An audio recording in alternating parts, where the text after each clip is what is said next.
Bonjour à tous, je vais vous présenter un tuto dans lequel je vais vous expliquer ce qu'est une promesse en JavaScript. C'est un tuto qui fait partie d'une playlist complète dans laquelle je parle de tout ce qui concerne l'asynchronisme en JavaScript. Je parle d'XML HTTP request, de JSON, de fetch, des promesses, d'async await, de course. Alors dans la description, vous avez un lien vers cette playlist et vous avez aussi un lien vers la page web associée à ce tuto. Sur cette page web, il y a des codes, vous pouvez faire des copier-coller et tout est gratuit. Allez, on y va. Alors en prérequis, il faut avoir compris ce qu'est une opération asynchrone. C'est mieux si vous avez compris la différence entre une opération asynchrone et une opération synchrone. Alors j'ai fait un tuto là-dessus, il y a un lien dans la description. Alors maintenant on va parler de l'avantage d'une promesse. J'ai mis avantage au singulier, il y en a plusieurs, mais je vais vous présenter l'essentiel. Alors l'avantage d'une promesse, c'est d'éviter l'enfer des callbacks. Le callback L en anglais. Alors on parle de callback L lorsque dans une opération asynchrone, on a besoin de faire une deuxième opération asynchrone, et que dans cette deuxième opération asynchrone, on a besoin d'en faire une troisième, et ça peut continuer encore et encore. Dans ce cas, si on n'utilise pas les promesses, le code JavaScript va manquer de lisibilité. Vous avez un exemple ici, où j'utilise la fonction getData qu'on a fait dans le tuto précédent, et il y a peu de code pourtant dans le corps des callbacks, ici, et déjà on commence à avoir un code compliqué. Donc l'avantage essentiel des promesses, ça va être de simplifier tout ça et d'améliorer la lisibilité. Alors avec les promesses, vous avez la possibilité de chaîner les opérations asynchrones. Ça permet de les écrire les unes en dessous des autres et de les exécuter les unes après les autres.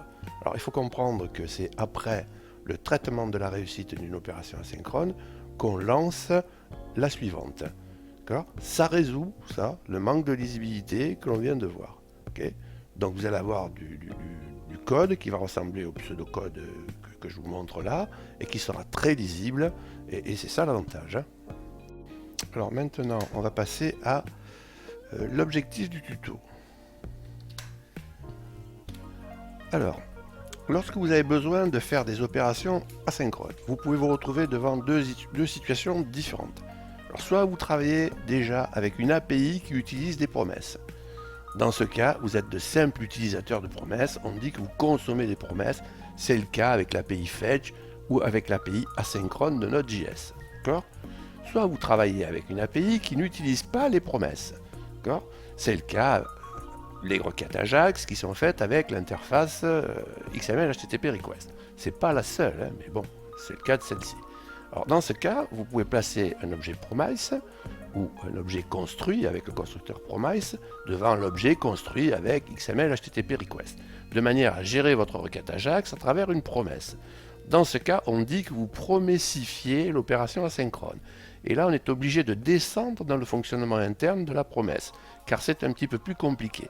Donc l'objectif du tuto, c'est de couvrir ces deux situations, sachant que si vous savez promessifier, vous savez forcément utiliser les promesses. En général, qui peut le plus, peut le moins. Alors maintenant, je vais vous expliquer ce qu'est une promesse. J'aurais dû marquer une promesse en JavaScript, parce que les promesses n'existent pas qu'en JavaScript. Alors une promesse, c'est un objet JavaScript qui va nous permettre de connaître l'état d'une opération asynchrone et de la gérer. Alors il y a une phrase dans le MDN qui m'a aidé, je vous la montre. Ainsi, des méthodes asynchrones renvoient des valeurs comme des méthodes synchrones. Bon, moi c'est ce qui m'a aidé, donc je vais vous expliquer pourquoi. Alors lorsqu'on fait une opération synchrone, j'ai bien dit synchrone, par exemple un appel système pour ouvrir un fichier, vous faites un open pour ouvrir un fichier. Alors vous obtenez un résultat et vous obtenez aussi un code de retour. Bon, vous savez si ça a marché ou pas. Et vous le savez en une seule fois, puisque vous êtes bloqué en attente du résultat de cette opération. Alors avec une opération asynchrone, j'ai bien dit asynchrone, c'est pas du tout la même problématique. Vous commencez par faire une demande. À ce stade, c'est une propriété de l'objet promesse qui va noter cette situation et s'attribuer une certaine valeur. Ce sera la valeur pending, je suis en attente. Puis l'opération, elle va réussir ou échouer. Et là, c'est l'OS qui va vous renvoyer des valeurs. Donc la propriété de la promesse va prendre d'autres valeurs. Ce sera fulfilled si l'opération réussit, ou reject si l'opération a échoué. Alors ce qui m'a aidé dans la phrase que j'ai citée tout à l'heure, c'est ce que je remarque ici. c'est qu'il n'y a pas qu'une seule valeur de retourner dans une opération d'entrée-sortie asynchrone, et qu'en plus ces valeurs elles évoluent dans le temps, d'accord? Et ces valeurs on va les stocker dans une propriété de l'objet promesse.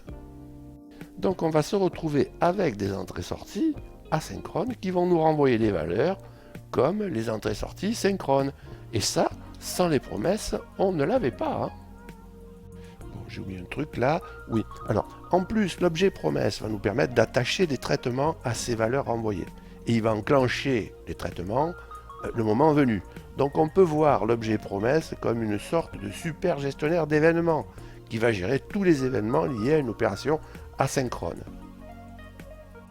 Alors enfin, dernier point capital, s'il y a plusieurs objets promesses, on pourra chaîner les traitements.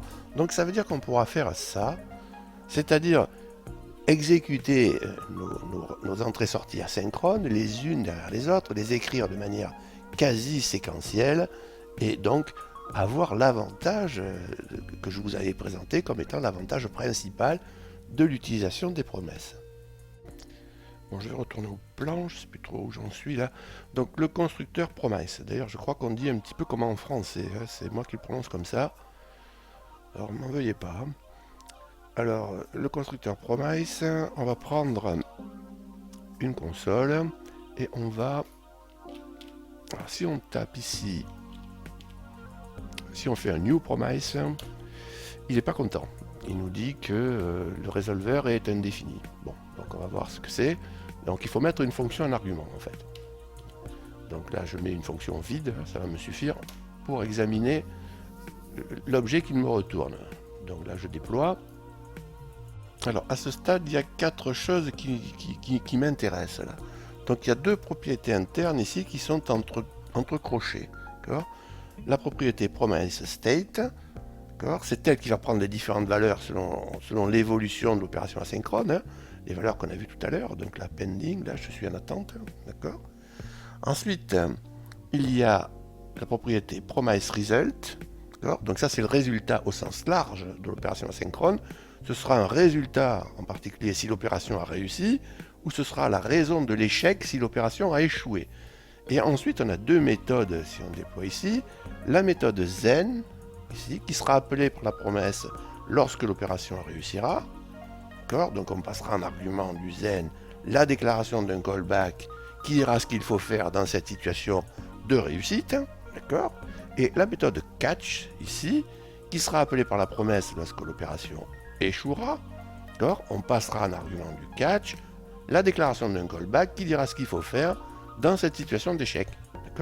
Donc vous voyez que l'on fait exactement ce qu'on fait avec un gestionnaire d'événements, sauf qu'ici il y a en gros 2 événements et 2 callbacks. Donc maintenant on va passer aux différentes valeurs de l'état d'une promesse. On va revenir sur ces valeurs-là, parce qu'il y a un vocabulaire associé. Donc les valeurs de promise state correspondent à l'état de l'opération asynchrone. Donc les différentes valeurs, ce sont les suivantes. Donc pending pour une opération qui a été initiée. Là, on dit que la promesse est en attente. Fulfilled pour une opération qui est terminée et qui s'est terminée par le succès de l'opération. On dit que la promesse est tenue. Vous lirez souvent ça. La promesse est tenue. Et dans promise result, à ce moment-là, on trouve le résultat de l'opération, c'est ce que je disais tout à l'heure. Et enfin, la valeur reject, pour une opération qui est terminée, qui s'est terminée par un échec. Donc, on dit que la promesse est rompue. Et dans promise result, on trouve la raison de cet échec. Enfin, il y a un état supplémentaire qui est l'état settled, qui n'est pas vraiment un état, qui veut dire soit fulfill, soit reject. C'est une facilité de langage pour dire l'un ou l'autre. C'est une valeur que vous ne verrez pas affichée, mais dans ce cas-là, on dit que la promesse est acquittée.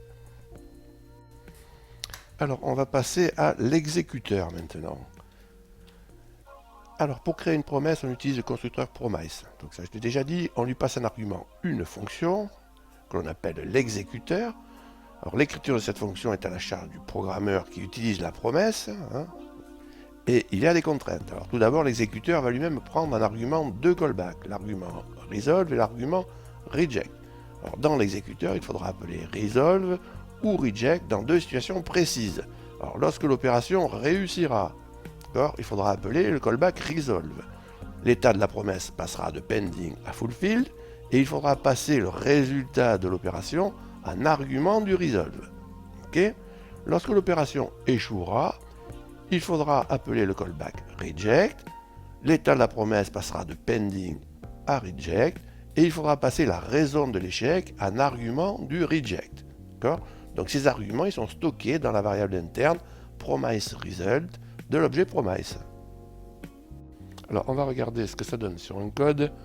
Donc ce code vous l'avez sur la page web associée à cette chaîne. Hein.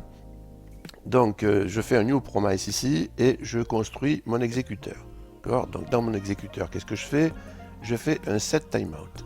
Un set timeout, donc je produis un délai de 5000 millisecondes, soit 5 secondes. Donc au bout de 5 secondes, je vais déclencher soit resolve, soit reject. Donc ici j'ai mis en commentaire reject, donc je vais déclencher resolve. Et vous voyez que je lui passe à l'argument une chaîne où j'ai marqué résultat de l'opération. D'accord? Parallèlement à ça, qu'est-ce que je fais? Je fais un set intervalle ici, un set intervalle tous les 500 millisecondes. Donc toutes les demi-secondes, je vais venir exécuter ce callback qui va afficher l'état de la promesse. C'est-à-dire qu'il va afficher la promesse et on va voir l'état quand on va afficher ça. D'accord? Donc on va exécuter ça dans Live Server, vous allez mieux comprendre. Alors pour le démarrer, ce script là, j'utilise une extension JavaScript qui autorise le JavaScript, d'accord? Donc là, pendant 5 secondes, il va m'afficher pending, hein, puisque toutes les 500 millisecondes, il affiche la valeur. Ensuite, il y a resolve qui est appelé, donc il passe de l'état pending à fulfilled. Et vous voyez le résultat de l'opération, enfin le résultat, la chaîne résultat de l'opération, que j'ai passé en argument du resolve. D'accord? Donc maintenant, si je veux l'arrêter, j'ai pas trop d'autre solution que de couper le JavaScript. D'accord? Donc je vais revenir ici, et je vais mettre maintenant, je vais utiliser le reject. Donc en avant pour le reject, on enlève celui-là, on met l'autre en argument, et on va, pareil, faire un live server. Donc ici même chose, je le démarre au moyen de l'extension, donc j'ai les valeurs pending qui s'affichent, jusqu'au moment où le reject est appelé, donc là on voit la raison de l'échec, la chaîne que j'ai passée, on voit aussi ici une exception qui claque, qui est prévue pour être récupérée par un catch. Et puis voilà, bon, donc là je l'arrête à nouveau, ici, avec l'extension. Alors maintenant, qu'est-ce que je dois faire? Je dois déclarer les callbacks et les attacher. Donc je vais reprendre le code pour coder mes callbacks. Donc là évidemment j'avais préparé tout ça. Alors, dans le Zen, ici, donc c'est la propriété Zen hein, de A5IO qui est retournée ici par le new promise. Alors, donc dans le Zen, ici, je dois coder le callback qui correspond à resolve, à l'appel de resolve. Et dans le catch, je dois coder le callback qui correspond à l'appel de reject. D'accord? Donc il me suffit là donc, de récupérer un argument et de le console loguer. En fait, je veux juste voir ça. Donc ici je l'appelais réponse pour le Zen et je l'appelle raison pour le catch. Allez, on y va pour le live server. Donc là, toujours pareil, en avant, je débloque mon JavaScript. Donc pending. Ensuite, voilà, le resolve claque. Et là, c'est l'appel du callback. Vous voyez? Donc là, je continue de monitorer et d'avoir le résultat qui s'affiche. Mais on a vu passer l'appel du callback. Je vais le remonter, on va quand même pouvoir le voir. OK. Voilà. Alors maintenant, on va faire pareil avec le reject. Donc là j'enlève comme tout à l'heure et ça je le mets en commentaire et là je vais faire l'open live server. Donc en avant, pending, c'est le reject qui va claquer, donc c'est le catch qui va être appelé. Donc catch avec l'affichage de la raison de l'échec. Ok, voilà, c'est pas plus compliqué que ça. Alors maintenant, on va promessifier une requête Ajax, c'est-à-dire qu'on va mettre un objet promise devant l'objet XML HTTP request, et ensuite on ne verra plus que l'objet promise. Donc je vais coder une fonction, pour ça je vais prendre une trame HTML avec deux balises script. Donc function, je vais l'appeler E5IO. En paramètre, je vais mettre une URI, sachant que si j'ai besoin de passer une query string, je la collerai à l'URI. Bon, ça veut dire qu'au niveau XML HTTP request, je vais faire du get. Hein, ok. Alors dans ma fonction, je vais commencer par faire un return d'un objet promise.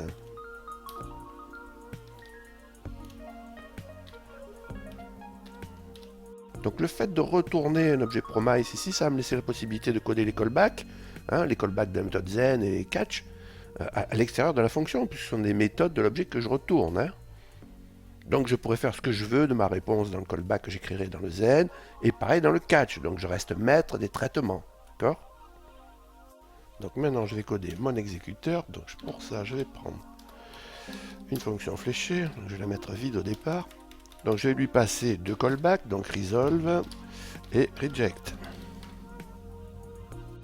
Alors je vais aller copier-coller un morceau de fonction que j'ai déjà programmé là dans le tuto précédent.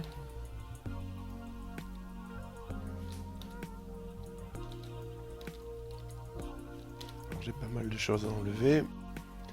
Donc déjà ici je vais appeler resolve. Ici je vais appeler reject. Là je vais concaténer les deux.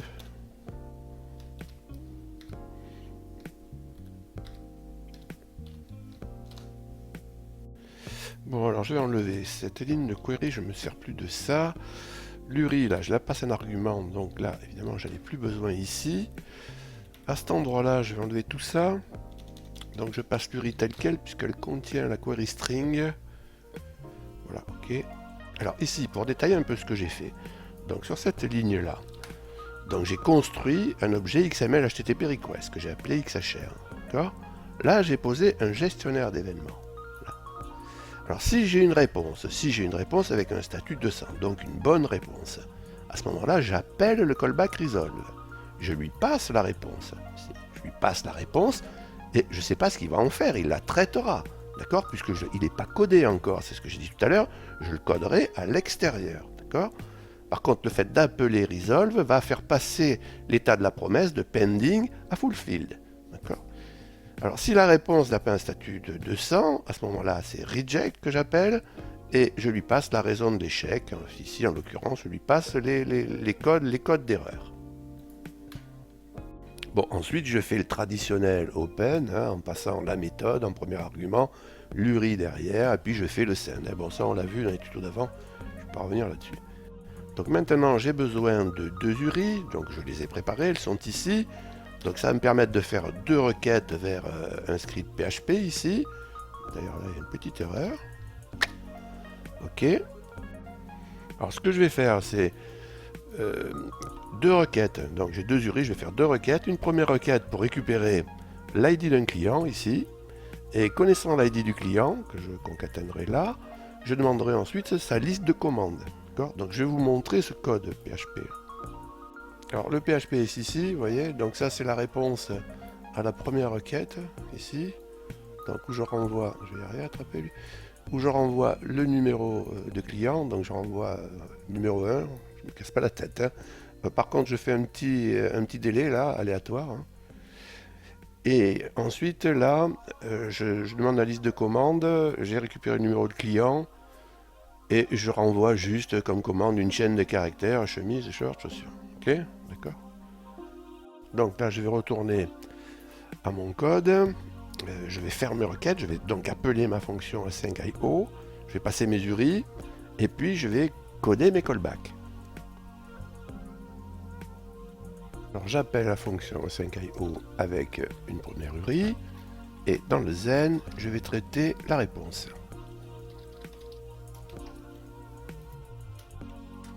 Ah, je fais un console log de zen1 pour repérer, et je concatène avec la réponse.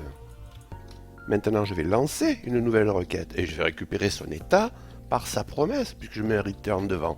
Et je concatène avec la réponse d'avant. Donc là, maintenant, je chaîne avec un nouveau zen et je traite la réponse de la deuxième requête.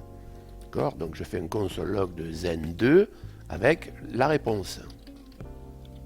Donc là maintenant je traite le catch qui est commun aux deux requêtes. Hein.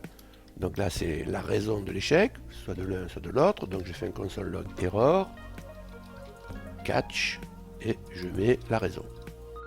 Bon, je vais tester ça sur serveur. Bon, c'est ce fichier là que je viens de programmer, d'accord. Donc là il y a des délais. Voilà, réponse du premier zen, numéro du client, 1. Et ensuite sa liste de commandes.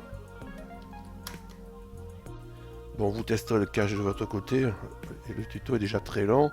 Alors malgré tout, ce que je vous fais remarquer, regardez ce qu'on voulait obtenir. D'accord, requête 1, zen, traiter la réussite, puis lancer la requête. Et regardez ce qu'on a obtenu au niveau du code. C'est exactement ce qu'on souhaitait avoir. Ok. Alors ce tutoriel est terminé, je vous remercie de m'avoir écouté. Prochain tuto, on parle de l'API Fetch. Alors si vous avez appris quelque chose dans ce tuto, un pouce est toujours le bienvenu. Enfin, je vous rappelle que vous avez la possibilité de vous abonner à la chaîne. Et dans ce cas, pensez à activer les notifs. Salut et à bientôt.